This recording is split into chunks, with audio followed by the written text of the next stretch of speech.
Who is GP's first love? First love സ്കൂളൊക്കെ പറയല്ലോ. അത് വേണ്ട.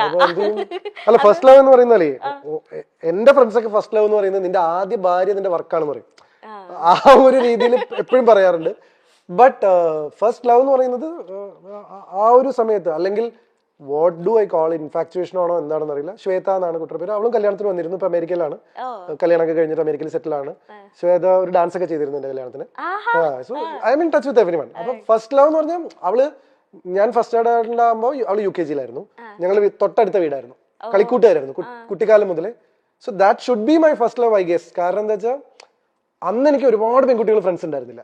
ശ്വേത മാത്രമായിരുന്നു എന്റെ ഫ്രണ്ട്. എത്ര നാൾ നിങ്ങൾ പഠിച്ചു? ഞങ്ങള് 10ാം ക്ലാസ്സിൽ ഞാൻ പോയല്ലോ, ഞാൻ പട്ടാമിന്ന് പോയല്ലോ. അത് കഴിഞ്ഞപ്പോ പിന്നെ വേറെ കുറെ ഗേൾ ഫ്രണ്ട്സ്. 10th വരെ സത്യം പറഞ്ഞാൽ 1, 2, 3 പേരെ ഉണ്ടായിരുന്നുള്ളൂ. ശ്വേത, ഗായത്രി, അങ്ങനെ കുറച്ച് പേരെ ഉണ്ടായിരുന്നുള്ളൂ. ബട്ട് പിന്നെ അങ്ങോട്ട് അലോഷ്യത്തിൽ ആരെങ്കിലും ഉണ്ടായിരുന്നോ? ഉണ്ടായിരുന്നോ? First year, second year, third year, fourth year, third year.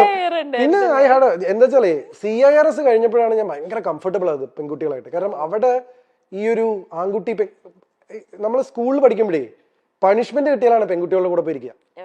അപ്പൊ എന്തോ പെൺകുട്ടികളോട് സംസാരിക്കുന്നൊക്കെ എന്തോ ഭീകരാവസ്ഥ. പക്ഷെ വീട്ടിലത് പ്രശ്നമില്ല, കാരണം ഫാമിലി ഫ്രണ്ട്സാ ശ്വേതയായിട്ട്. അപ്പൊ ഇവളോട് സംസാരിക്കുമ്പോൾ കളിയാക്കാരുമില്ല. പിന്നെ കുറെ കഴിയുമ്പോൾ ആൾക്കാർ കളിയാക്കി തുടങ്ങി. കാരണം എന്നെ ഇവളും ഞങ്ങൾ രണ്ടുപേരും ഒരുമിച്ച് വരുന്നൊക്കെ കണ്ടിട്ട് പിന്നെ അങ്ങനെ അത് പിന്നെ ഗേൾ ഫ്രണ്ട് ഇല്ല എന്ന് പറയുന്നത് കുറച്ചിലായി തുടങ്ങി. അപ്പൊ എന്റെ അടുത്ത് ആരെങ്കിലും ആരാ ഗേൾ ഫ്രണ്ട് ചോദിക്കുമ്പോൾ ശ്വേതയാണെന്ന് പറയും. കാരണം ഇത് ഭയങ്കര പ്രശ്നമാണ്, പെൺപിള്ളേരുടെ സംസാരിച്ചതും നടക്കേടാണ്, ഗേൾ ഫ്രണ്ട് ഇല്ല എന്ന് പറഞ്ഞാൽ പ്രശ്നമാണ്. അപ്പൊ അങ്ങനെയൊക്കെയുള്ള ഒരു സ്പേസിംഗ് ആയിരുന്നു. CIRS-ൽ എന്താന്ന് വെച്ച് കഴിഞ്ഞാൽ ഞാൻ പറഞ്ഞില്ലേ, ബോംബെ ക്രൗഡ് ആയിരുന്നു, കോസ്മോപൊളിറ്റൻ ക്രൗഡ് ആയിരുന്നു, അമേരിക്കൻ സ്റ്റുഡൻസ് ആയിരുന്നു. ഇവർക്ക് ഈ ബോയ്സ് ഗേൾസിന്റെ ഇത് ഭയങ്കര കുറവാണ്. തോളിലൊക്കെ വന്നു കഴിഞ്ഞാൽ ഞാൻ ആദ്യമൊക്കെ വേർക്കുമായിരുന്നു. അത് കഴിഞ്ഞ അലോഷൻസ് പോയപ്പോ എനിക്ക് ഈ ഇൻഹിബിഷൻ പോയി. അപ്പൊ എനിക്ക് ബോയ്സും ഗേൾസ് ഒക്കെ ഒരുപോലെ. അങ്ങനെ ഞാൻ കൂടുതൽ പെൺകുട്ടികളോട് കംഫർട്ടബിൾ ആവുന്നു. ലൈക്ക് എപ്പോഴും എനിക്കൊരു പ്ലസന്റ്നെസ് ഉണ്ടായിരുന്നു. പക്ഷെ അതും കൂടെ കഴിഞ്ഞോട് കൂടിയിട്ട് പിന്നെ ഫ്രണ്ട്സും ഗേൾസും ലവും ഒക്കെ അത്രയാണ്. ഞാൻ കമ്മിറ്റഡ് റിലേഷൻഷിപ്പിലായിരുന്നില്ല കേട്ടോ. ലൈക്ക് അത് ഞാൻ എടുത്ത് മുമ്പും പറഞ്ഞിട്ട് ഇപ്പോഴും പറഞ്ഞിട്ട്, ലൈക്ക് അങ്ങനെയായിരുന്നെങ്കിൽ എന്റെ കല്യാണം എപ്പോഴും കഴിഞ്ഞേ. Like I was always in A confused space. ഈ കുട്ടിയാണോ, ഈ കുട്ടിയാണോ, ആ കുട്ടിയാണോ, ഈ കുട്ടിയാണോ, എന്തൊക്കെ സംഭവിക്കുന്ന ജീവിതത്തിൽ ആ ലൈനാണ്. ഇപ്പൊ ഡീപ്പ് ഡാൻസിൽ ഒരുപാട് ഇങ്ങനെ ലൈക്ക് എല്ലാരും ഏറ്റെടുത്തതിന് ഒരുപാട് ഗേൾസ് ഫാൻസ് വന്നിട്ടുണ്ടല്ലോ. അപ്പൊ അതില് ആരെങ്കിലും ഇങ്ങനെ കണ്ടിന്യൂസ്ലി ലൈക്ക് ചേട്ടന്റെ മെസ്സേജ് അയക്കേ, കോൾ ചെയ്യേ, അങ്ങനെയൊക്കെ നിന്ന് ആരെങ്കിലും ഉണ്ടോ? കോളും ചെയ്തിരുന്നില്ല. എന്റെ നമ്പർ ഒന്നും മാർക്ക് കിട്ടിയാലും ഞാനിപ്പോ തന്നെ അത്രയും ഞാൻ ഹാൻഡിൽ ചെയ്യില്ലായിരുന്നു. പക്ഷെ I use to get letters എന്നോ, വീട്ടിലേക്കൊക്കെ കത്തുവരായിരുന്നു. ഞാൻ ഇൻസ്റ്റാഗ്രാം ഒരു സമയത്ത് ഇൻസ്റ്റാഗ്രാം അല്ല, ഫേസ്ബുക്ക് ഒരു കാലത്ത് സ്ഥിരമായിട്ട് നോക്കുമായിരുന്നു. പിന്നെ പേടിയാവാൻ തുടങ്ങി. ആൾക്കാർ ജീവിച്ചേട്ടൻ കല്യാണം വെച്ചാൽ ഞാൻ ആത്മഹത്യ എന്നൊക്കെ പറയുന്ന അന്നത്തെ കാലത്ത് അങ്ങനത്തെ കുറെ മെസ്സേജ് ഒക്കെ. പിന്നെ ചോരയിലൊക്കെ കത്തുവരായിരുന്നു. ഇപ്പോഴൊന്നുമില്ല, D4 സമയത്ത് ഇതൊക്കെ ഉണ്ടായിരുന്നു. അപ്പൊ അതൊക്കെ കയ്യിൽ നിന്ന് പോകുന്നു തോന്നിയപ്പോ പിന്നെ എനിക്ക് പരിചയമില്ലാത്ത ഒരാളായിട്ട് ഭയങ്കര ബുദ്ധിമുട്ടാണ് ടു സ്ട്രൈക്ക് എ കോർഡ്. എന്റെ ബെസ്റ്റ് ഫ്രണ്ട്സ് അല്ലെങ്കിൽ ഞാൻ സ്വാതന്ത്ര്യം എടുക്കുക, എനിക്ക് എന്നെ അറിയാം എന്ന് തോന്നുന്ന എന്റെ സുഹൃത്തുക്കളുടെ അടുത്ത്, എന്റെ സുഹൃത്തുക്കളുടെ അടുത്ത് പോലും ഞാൻ എടുക്കില്ല. എന്നെ അറിയാം എന്ന് തോന്നുന്ന ആൾക്കാരുടെ അടുത്താണ് ഞാൻ റിലാക്സ്ഡ് ആവുക. അത് വളരെ ക്ലിയർ ആണ്. എന്നുവെച്ചാൽ എന്റെ ജസ്റ്റ് ഒരു ഫ്രണ്ടിന്റെ അടുത്ത് ഞാൻ അങ്ങനെ പാറിപ്പറന്ന് നടക്കില്ല. പക്ഷെ എന്നെ അറിയാം എന്ന് പറയുന്ന ഒരു സെഗ്മെന്റ് ഓഫ് ഫ്രണ്ട്സ് ഇല്ലേ, ഈ പറയുന്ന പേളി, ദിവ്യ പിള്ളി, മിയ എന്നൊക്കെ പറഞ്ഞ അവർ, അഞ്ജു കുര്യൻ, അവരുടെ അടുത്തൊക്കെ ഞാൻ വേറെ സെൽഫാണ്. Where is GP's happiness? In whatever GP does. That is what my happiness is. Like ഞാൻ എൻ്റെ ഹാപ്പിനെസ് കണ്ടെത്തുന്നത് അല്ലെങ്കിൽ സ്പേസിങ്, ഞാൻ ചെയ്യുന്ന കാര്യങ്ങളിലുള്ള എൻ്റെ ഇൻവോൾവ്മെന്റ് ആണ് എൻ്റെ ഹാപ്പിനെസ്. ഇപ്പൊ എൻ്റെ ഹാപ്പിനെസ് കെന്ന ഷോ ആണ്. So that's how define my self. ഇപ്പൊ ഇതാണ് എന്റെ ഹാപ്പിനെസ്. അങ്ങനെ എനിക്ക് ഹാപ്പി ആവാൻ പറ്റുള്ളൂ. ഫോർ എക്സാമ്പിൾ എന്റെ ഒരു എലമെന്റ് ഓഫ് ഇത് ശരിക്കും ബ്രേക്ക് ചെയ്യാൻ പാടില്ല. ഐ ഡോണ്ട് നോ, ഞാൻ കെന്നയ്ക്ക് മനസ്സിലാൻ വേണ്ടി മാത്രം പറയാം. എന്തുകൊണ്ടാണ് ഞാൻ എന്റെ ഇൻവോൾവ്മെന്റിലെ ഹാപ്പിനെസ് എന്ന് പറഞ്ഞതെന്ന് വെച്ച് കഴിഞ്ഞാൽ, ഇവിടെ ഞാൻ 100% ഞാൻ ഇവിടെയാണ്. അപ്പൊ കെന്ന ഷോ എന്ന് പറയുമ്പോൾ കെന്നയുടെ മുഖത്ത് ഒരു റെസ്പോൺസ് വരണമായിരുന്നു. പക്ഷെ കെന്നയുടെ ചെവിയിൽ ഒരു ഇൻസ്ട്രക്ഷൻ വന്നുകൊണ്ടിരിക്കുകയായിരുന്നു ഞാനിത് പറഞ്ഞപ്പോ. മനസ്സിലായോ? ഇത് എന്റെ ഇന്റലിജൻസ് കൂടിയാണ്. ഇതിപ്പോ എങ്ങനെയാ ജിപിച്ചേട്ടൻ മനസ്സിലാക്കിയെന്ന് കെന്ന ആലോചിക്കും. ഇത് പറഞ്ഞപ്പോ കെന്നയുടെ മുഖത്തൊരു തെളിച്ചം വന്നു. ഇതാണ് ഒരു അവതാരകനായിട്ടുള്ള ജിപിയുടെ ഹാപ്പിനെസ്. മനസ്സിലായില്ലേ? എന്ന് വെച്ച് കഴിഞ്ഞാൽ അത്ര അറ്റൻറ്റീവ് ആണ് ഞാൻ ഇവിടെ ഷോയില്.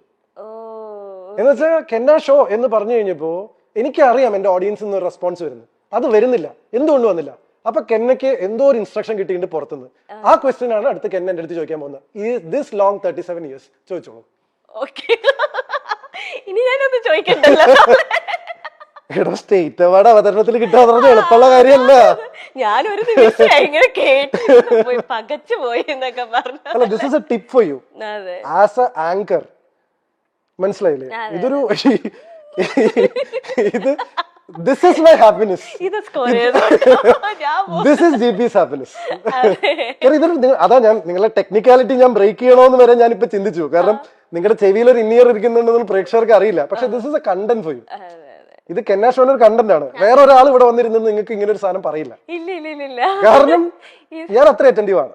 ഞാൻ ഇത്രയും സംസാരിക്കുമെങ്കിലും എന്റെ ചുറ്റും നടക്കുന്നതിനെ കുറിച്ച് ഞാൻ എസ്പെഷ്യലി ഒരു ഷോ ആവുമ്പോൾ ഇത് എന്റെ ഏരിയ ആണ്. അപ്പൊ ചോദിച്ചോളൂ, ലോങ് 37 years. അല്ല, ചോദിച്ചോളൂ. അത് നിങ്ങൾക്ക് അവിടുന്ന് ഷോന്റെ ഒരു ഇൻസ്ട്രക്ഷൻ വന്നല്ലേ, ഞാൻ പറയാം.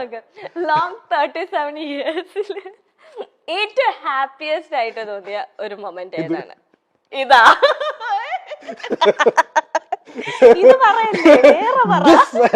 This moment. എടോ, ഇതിലും നല്ലൊരു മൊമെന്റ് ഏതാണ്? ഒരു അവതാരകന് ഇതിലും നല്ലൊരു മൊമെന്റ് ഏതാണ് ഹാപ്പി ആവാനുള്ളത്?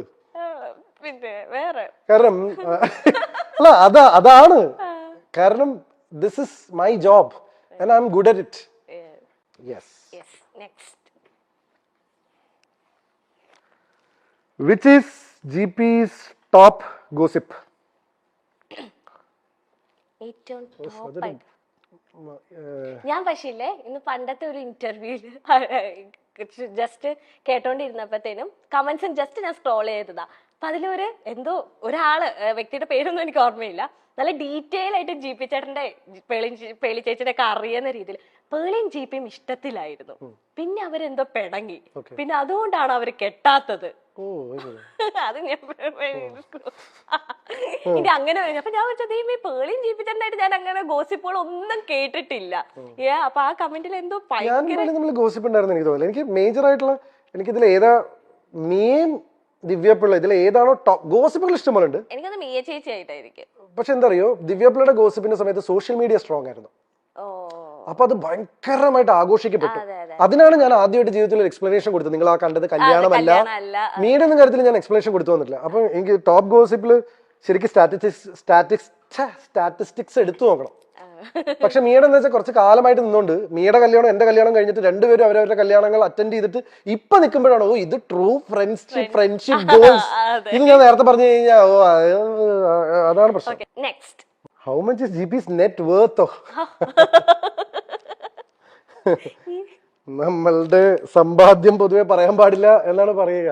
ഈ നെറ്റ് വർത്ത് എന്ന് ഉദ്ദേശിച്ചത് സ്വാഭാവികമായിട്ടും ലിക്വിഡ് ക്യാഷും അസറ്റ്സും എല്ലാം കൂടി ഇതിനെയാണല്ലോ നമ്മൾ നെറ്റ് വർത്ത്. എക്സാക്ട് ഫിഗർ ഞാൻ എന്തായാലും പറയില്ല. ഒരു 9 ഡിജിറ്റ്സ് ഉള്ള സംഖ്യയാണ്. ഇനി അത് പോയി കൂട്ടി നോക്ക് എത്രയാണ് 9 ഡിജിറ്റ് ഉള്ള സംഖ്യ എന്നുള്ളത്, ഇൻക്ലൂഡിങ് പ്രോപ്പർട്ടീസ് ആൻഡ് എല്ലാം കൂടി കഴിഞ്ഞാൽ ഒരു സ്വാഭാവികമായിട്ടൊരു 9 ഡിജിറ്റിലുള്ള സംഖ്യ. പക്ഷെ എമൗണ്ട് ഞാൻ റിവീൽ ചെയ്യില്ല. പിന്നെ കൃത്യമായിട്ട് ഇൻകം ടാക്സ് കളയ്ക്കുന്നതുകൊണ്ട് കുഴപ്പമില്ല. ഓഡിറ്റിങ്ങും ഇൻകം ടാക്സും GST ഒക്കെ ചെയ്യുന്നതുകൊണ്ട് ധൈര്യമായിട്ട് പറയാം. പക്ഷെ എങ്കിലും നമ്മളിങ്ങനെ പൊതുവേ നമ്മൾ പറയുമല്ലോ, നമ്മൾ എക്സാക്ട് നിങ്ങൾ ചോദിച്ചുകൊണ്ട് മാത്രം ഞാൻ അത് റിവീൽ ചെയ്തതാണ്. ജനറലി റിവീൽ ചെയ്യാറില്ല.